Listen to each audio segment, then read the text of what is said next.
So the reason we're always being helped is because the source is always calling back its manifestation. It sends itself into this long journey, incarnates into form, goes through delusion, suffers it, starts to awaken, and then ends up merging back with its own self. So you can't undo that. That's divine law. It's been ordained that that's going to happen. So how how is it that we're being helped, and why do we not realize we're being helped? It's because we listen to our mind, the concept of what we think being helped looks like. Usually we think being helped is when a certain thing that's happening that we call a problem goes away. Then it says, oh, we're being helped. But creation is working on a much deeper level than we can even fathom. It's not about our little personal self and its little personal problems. There is no personal self. There's just a feeling that there's a personal individual self. There's a whole. This wholeness is working for itself. Whole. How does everything help the whole? That's all it cares about. It's not even that there's an entity that cares. It's just, this is how it's coded. So when we start getting revamped, when we start getting pulled back into our true nature, it's a ground up. What's it called when you up? It's a ground up. What do they call when the house goes through an upheaval? I can't remember the word. You're getting a renovation from the ground up. Okay, here's what I mean. It's not our little problems, little surface level problems are disappearing. Yeah, that happens later, or maybe not. The point is, we get to where we're okay. We learn how to be okay, period. Not okay if this happens, if this goes away, if that, no, we're just okay. I'm still trying to think of that word. So we're being helped on that level, ground up. Things are moving and changing and reorganizing themselves on ground level. We're not aware of that. So then we think we're not being helped because our superficial mind judges and says, well, I still have this particular health element or disorder, or, oh, I still have I still don't have any money. I have relationship problems and no money and no job, That's surface level. Yeah, it still matters on practical level. I'm not denying that. I'm just pointing to something else. This video is about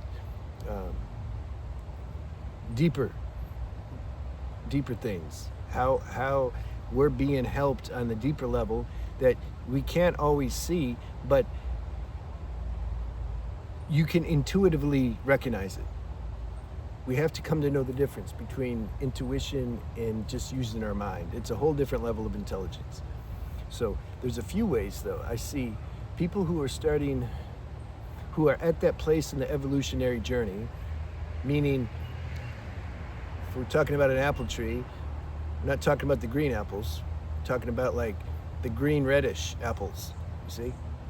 Green reddish apples, they're like on their way to being red. And the ones that are red are ready to fall off the tree into freedom. So those beings who are more greenish red or red, there's many things, but you can't talk about them all in one video. There's a few things that came to me I wanted to touch on, that how we're being helped, but we maybe don't recognize it. One way is somehow we start to look at our lifestyle habits. We start to get it's like intuition, wisdom starts to activate. It makes us look at different things in our life because we intuitively know that certain lifestyle habits that we're engaged in is somehow keeping us green. But the software has already been pushed inside to head towards being red, using the apple analogy. So So then we start to look, we can't help it. You just start to become aware of your diet, you know, for example, okay, your diet. You start to pay attention to like how certain foods affect you. You're not really, you've went through the stage of learning what the health systems say, in health gurus, and okay, they give a general recommendation, but you're smart enough now to know that there is no prescription for all 8 billion people because we're all playing as individuals. Something realizes that. So you start experimenting with these things because you know you're onto something. For example, we're talking about diet. You know foods are a big deal. The chemistry in the food we eat becomes us. It becomes the body, the mind, the emotions, everything. So you start to feel like, okay, this is a big deal. I want every edge I can get because I'm heading towards, like, I'm ripening. I want to ripen now. I don't want to just be stuck in the same patterns, the same unconscious mindset that most people are in. I want to come out of that. Oh, I notice diet helps. I notice when I preserve my sexual energy, that helps too. That's why I wrote books on these things, because these are the most important things that I've found that helps one, that's conducive for one who wants to wake up to the true nature. I notice when I, just act a fool or try to get a dopamine hit off of a one-night stand or having promiscuous sex or looking at the computer screen and getting off on that, like I notice that somehow keeps me small. Like it doesn't feel right anymore. When I was like ignorant and stupid, yeah, it was like cool, right? I'm like stimulating my energy and I'm gonna manifest with it and all this crazy illusions that people have. Like, no, it's like I notice I want to stop doing that. You can't help it. It's organic. Even if you read it or heard it from somebody, it wouldn't make sense to you if that wasn't already alive in you. You see? So you're being helped. Something's having you look at your life and how to reorganize it in a way that supports you becoming more ripe. And then you look at your exercise program. For example, when I was in my 20s, it was all about these gains. I mean, these are mad gains. This mosquito's don't want me flexing. So that mindset changed later. It's like, wait a minute, I already have a compromised spinal column and spasms in my muscles there. When I lift heavy and start trying to set records, that don't feel good, man. And then that affects, it makes my mind busy, it makes my emotional body more restless, and I'm like, and then you're more prone to indulge in other habits to escape from that pain. So now, oh man, maybe I want to look at the internet now a little bit and get a dopamine hit from that to distract myself from the pain that I'm causing by doing this egoic exercise program, for example. So then I started seeing, wait, what feels good? What kind of exercise leaves me feeling good? Not overstimulating, not totally, tired after work, just feels good. You see, wisdom kicked in. I started looking at all these things. So you start looking at your lifestyle habits. You just comb through your life, look at everything, the company you keep, the environment that you're in, what you do for so-called fun, and on the weekends. That will change also. That changed for me. What I used to think, if you asked me back then when I was just running around and acting crazy, I'd be like, oh, if you asked me then if I was having fun, I'd be like, yeah, man, this is like, I'm having so much fun. But now looking in retrospect, it wasn't fun. It was just like excitement. It was just, I couldn't handle, I was trying to escape myself, basically. And so doing all these radical things, it allowed me to escape myself. And then I felt better because I wasn't feeling what was going on inside me. And so then I'd tell you, yeah, I'm having fun. So all these things start to activate in you, these pearls of wisdom. That happens naturally. It just starts to happen organically. The other thing, this is a big thing. Geez, this took decades to start to really pay attention to stop resisting like what is, basically. I have to say this again, and I'm going to say it as often as I can remember. There's situations where the destiny is to conquer and master it. There's other situations where you need to surrender to it because, and we're talking about that aspect now, because if you don't, it's just going to make it worse. If somebody has certain health issues that are incurable, unsolvable, for example, you put whatever example you want, do the introspection and see what areas in your life you feel like, yeah, that needs to be changed. Others, it's like, man, I can't. The more I try to fight it, the more stressed I get. Sometimes it's a mix. That's why I say the best way to say it is a paradox. You try as hard as you can, at the same time, totally relax about it. You can't control it. The mind can't understand that. That's an intuitive realization that comes. It's not that when you surrender to something, you just lay here and like you just surrender. No, it means that you're open still for intuition guiding you if there's something that you can do. See, that's different than if you're on Google all night, obsessed with trying to find an answer, or jumping all over the planet trying to find some magic cure or elixir or guru or technique or teacher or something that's just gonna like fix you. I have to emphasize that too with my private sessions. I said, look, man, we're talking, and if something gets revealed because you're open, good. But I'm not some kind of magician, and I don't want anybody to ever think that, although you can't help it. People like putting somebody, this is why people do that with some of these masters that are already dead, because all you have left are people that wrote about them. And of course, the writing's going to highlight all their positive points and make them more holier than they actually were, because that's the nature of the human, And so then we start projecting and thinking, wow, but this is what a real master is. It's your imagination. You don't know how they were. You didn't live with them. You didn't spend time with them. And so people like that idea that they found somebody who has some magic power. All right, but we're talking about not resisting, right? When you don't resist,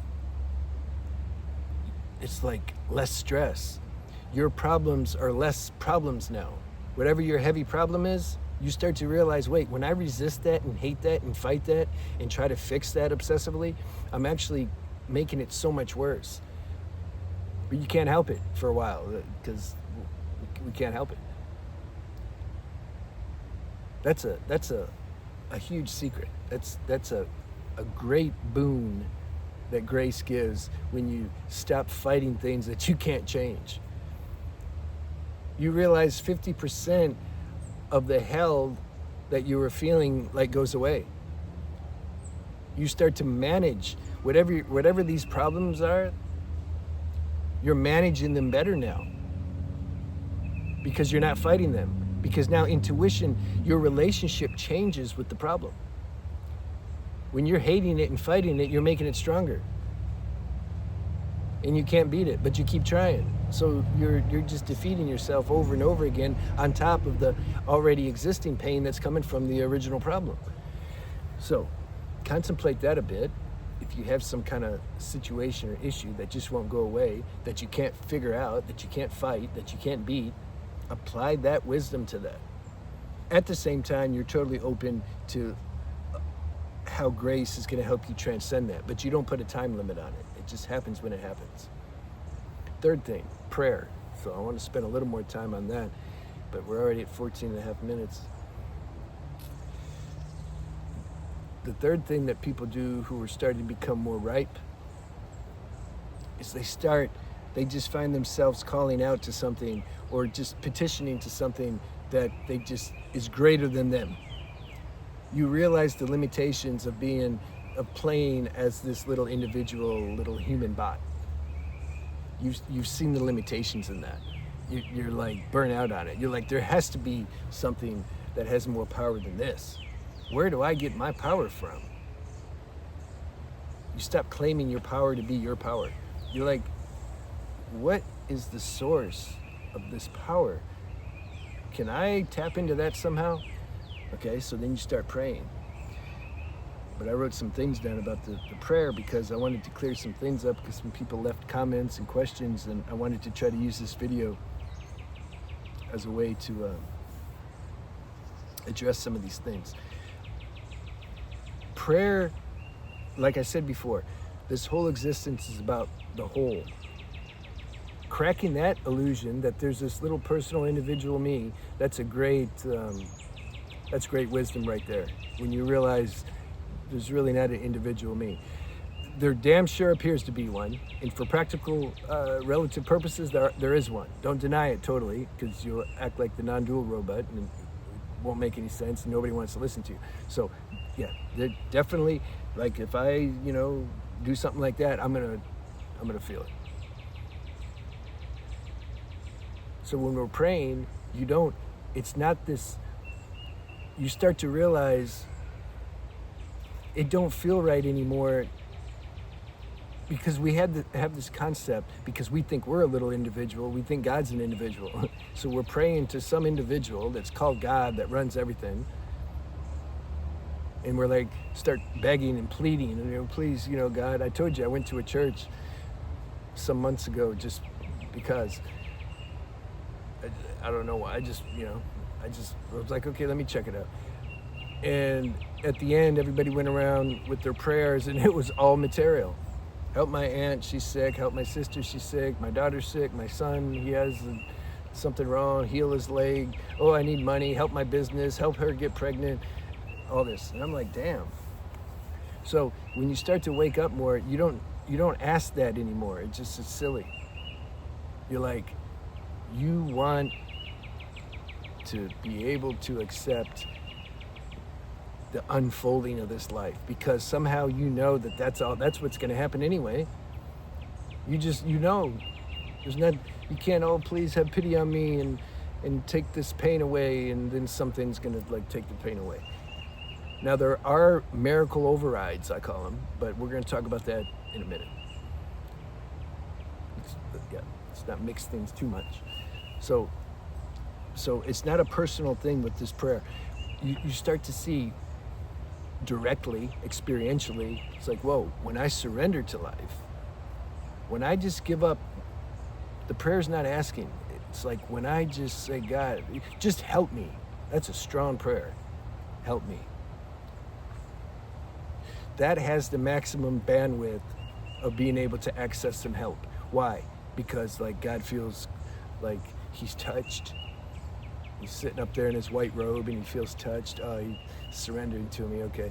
Now, what happens when you surrender? You're giving up the ego. You're giving up the mind, the one that's fighting and wants this and wants that. You're giving that up. At least you're open to giving that up. You can't just turn it off. The software is too strong. You know that by now too. But you're willing and open to just give yourself up. Then some alignment can take place, some higher organization within your bodies, your causal body, astral body, physical body. You get reorganized because you're out of the way. The system can kind of self-correct itself now because it's made to. Look at the animals. They're very natural. My dog had a toothache. He had an infected tooth. And I was watching him. We ended up getting it pulled. But before that, we didn't really know. We didn't know, he couldn't tell us he had an infected tooth. But I started catching the signs and symptoms when he was eating. And took him to the vet, and they're like, yeah, his canine's infected. Plus he had a few other, his incisors were loose. So that's an uncomfortable way to be. I know I've had an infected tooth, and that's my point. I was watching this dog.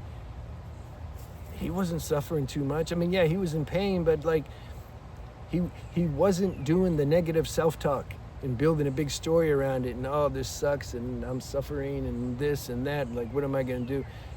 because they don't have that advanced neurological system or brain to do that. So, damn, why did I bring that up though? Because we're talking about reorganizing, and so when you surrender, you see, that means you don't have this self-talk dialogue going down. So number one, it cuts the pain down, and number two, it gives you a greater chance for something to shift and align. Right, we was talking about how the animals are natural. They're just kind of just natural. You're coming back into your natural state. You're not going back down to animal level consciousness, but you're reacquiring that innocence that nature has. That's what you want. We want to have an advanced system, which the humans do, while at the same time not losing the purity and innocence. That's the game though. Because when you're given an advanced system, now there's more room and space for the mind to make noise and say this and that and blah, blah, blah, and this sucks. So that's why some would say the animals are higher than the humans. No, it just looks like that because when you have an advanced system, the consequence of that is you can act even lower than nature. Nature don't act low. It can't. It don't have any choice. It has to just kind of follow the pattern of nature. That's why we like nature. It's just more pure and natural. So the other thing is sometimes when we pray, some people ask about like if they have a loved one that's crossed over, or if they have a relationship with some guru or entity, can they help? Yeah, they can.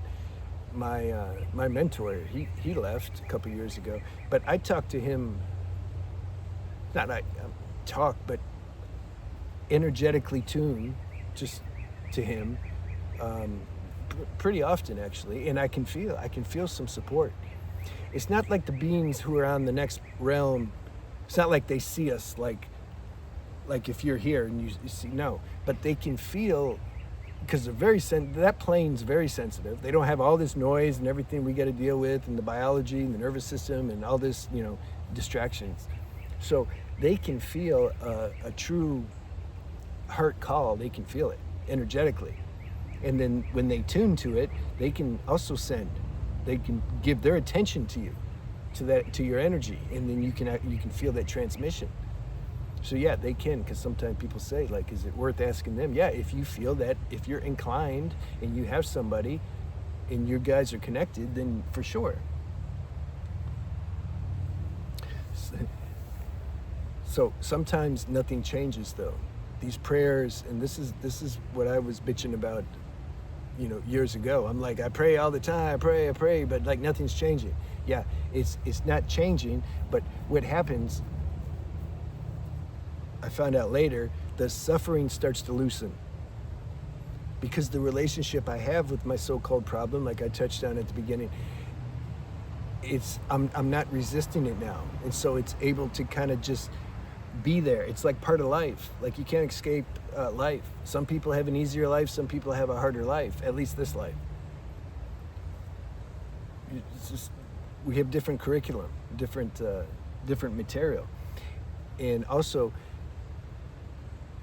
going back to the whole, nothing can exceed, no help can there's rules in place. We can't override the system. Sometimes we can, there's no absolutes. We'll get into that in a minute. But generally, if your system can't tolerate, or it's not time to experience a total release of something, it's not gonna happen. Knowing that is wisdom. Then you stop asking why don't I get any help, and why, what's wrong? Am I doing something wrong, or God don't like me? No, it's not about that. It's about you have a certain destiny, quit fighting it. Your relationship with this so-called negative aspects of your life, it has to change. When that changes, then you get to where you mind less about the problems. That's the point. You just mind less. It's like it's there. Everybody has something. Yeah, but they don't have it as bad as me. Life's not fair. Not when we look at it from more gross level. Life's not fair, man. Look, just look around. It's not fair at all. On deeper level, it's totally fair. But if you just judge things by appearances, not fair. 25 minutes. So let's look at the miracles. There's different reasons why a miracle can happen. If you had a certain disease, all of a sudden, boom, it's gone, totally gone. It's because somehow that served the whole. Again, it wasn't personal. This is the problem too when you get into people sharing about their healing testimonies, and I'm like, man, that's yours. That's your individual situation. It doesn't mean it's going to be everybody's. It's just totally different. If somehow you being healed of something like that was totally incurable and you just spontaneously got healed, it's because somehow that serves the whole. That's why. It's not that anything took pity on you or that your prayers were so deep and no, it was just time for that, because that allowed the system to continue to function with its trajectory that it's going to happen no matter what. Go see the Adjustment Bureau. You can see the rishis behind the scenes. They're making sure the trajectory gets met. Oh, this person's going over there. Now don't let him go over there. Here, send that girl. Oh, okay, good. Now he turned. So don't take anything personal. So yeah, a miracle can happen, but you can't like ordain it or will it. Then if you try, you're going to get back into like resisting again, and then you're going to be in more pain and defeated. And okay, I think I already touched on that. Sometimes a person could have the same chronic fatal case or disease. One will survive it, the other one won't. Why? Because the one that survives it has a role to play for the whole. It's not that he's more important than the one that didn't survive it. It's just it's like a movie. You have your script and you have this actor does this and this actor does that, and that's just the way it is. It's nothing personal. Nobody's more or less insignificant than the other. So it can be like that also. Sometimes the universe wants to demonstrate through somebody some miracle so that the collective can see some of the possibilities in how vast this universe is. If you're supposed to if somebody woke somebody up from the dead, it's not because, they have so much power and they just woke them up from the dead. No, it's because they were divinely moved to wake them up from the dead. And any true authentic being will give credit to the source. They say, I didn't wake him up. No, this power came through me and it wanted to wake him up, and so it woke him up. Because for some collective reason. Again, not personal. The person that's waking the dead person up, it's not personal on them that they have the power, and it's not personal that the dead person woke up. They're not like such a good soul and God felt bad for them. Let me wake them up. No. There's so many reasons and purposes that we can't even fathom, man, that the universe, we can just get a little taste of what's going down.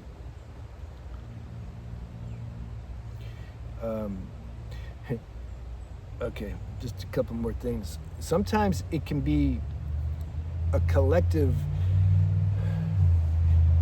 Sometimes there's too much suffering. Now, it's easy to say, oh yeah, that's like, the mind will always think that's the case anyway, but we don't know. We can't see the whole thing. But if there truly is too much suffering, somehow the infinite will again, it's not an entity that's doing it, but somehow it just happens that some suffering will be released. It'll be dissipated through certain individuals. There may seem to be more miracles taking place because it's like the pressure got too much. It's like, whoa. That can also happen because if it gets too much, it's like, again, it will throw off the main trajectory that the divine is orchestrating. It's like too much suffering, So it's like, okay, let's ease this up and ease that up. But it happens by itself. It can also be, though, that you can be getting too high. A being can be, it's all part of the play. Like, it just, man, this movie's amazing. One being can seem to be transcending too fast, too much. That can also throw off the cosmic ecosystem. So it's like, whoa, we gotta slow that growth down a little bit. He's like messing things up as a whole. It's all about the whole. It's always about the whole. So, just to recap, if your pain that you want to go away is hanging around, there has to be a reason for it. Don't try to figure out the reason. Then you get into trouble. And we get pessimistic. There's no accidents. Do you have some intuitive faith in that? Do you know that? These are heavyweight questions to contemplate, and it can shake people up and they can get upset, and I understand. Like I said before, if I could pick and choose who these videos go to, I would. But I don't know, I can't. It took me some decades to really get in touch with that inner knowing. I'm like, there has to be a reason for this. There just has to be. The struggles, the challenges, the suffering, there's just a reason for it. If there's no reason for it, it would be finished. And I wouldn't even have to do anything. It wouldn't even matter if I found a doctor or a healing protocol, or it would just stop. So when it comes to prayer, the best way to get results is when you surrender and stop like demanding. Whether you're physically demanding or inside you're like, yeah, but please make this happen, damn it, I want that. Yeah, if you can somehow outgrow that and have an attitude where it's more like, I trust, or help me to trust that whatever's happening is supposed to happen, otherwise it wouldn't happen. Can you give me the strength to bear it? Can you give me the strength to, to play my part, man, to accept that this is what's happening?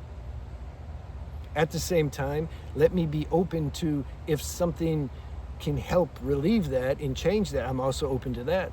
Paradoxical, both. And that's all you can do. I like Marianne Williamson. She said once, she said, my highest prayer is, I said, God, if I can be hit me. That means I accept anything. Help me bear that though. Help me bear that. Okay. I keep setting records for longest videos. Usually when we talk about girls, they go this long, but I'll see you guys.